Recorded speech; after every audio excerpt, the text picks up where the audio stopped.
Breaking news చూస్తున్నాం. తూర్పుగోదావరి జిల్లా రాజానగరం మండలం కడియం గ్రామంలో వృద్ధ దంపతులు మృతి. టీ పొడి అనుకుని పొరపాటున పురుగుల మందు వేసుకుని టీ తాగిన వెలుచూరి గోవింద్, అప్పాయమ్మ వృద్ధ దంపతులు. అప్పాయమ్మ కంటి చూపు సరిగా లేకపోవడంతో పురుగుల మందు ప్యాకెట్ను టీ ప్యాకెట్గా భావించి టీ పెట్టుకుని త్రాగిన వృద్ధ దంపతులు.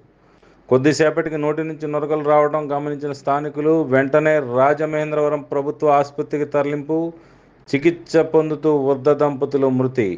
ఈ కేసులో పలు అనుమానాలు వ్యక్తమవుతున్నాయి. టీ అనుకుని పురుగుల మందు వేసుకుంటే వాటి వాసన పసిగట్టలేరా అనే అనుమానం వ్యక్తమవుతోంది.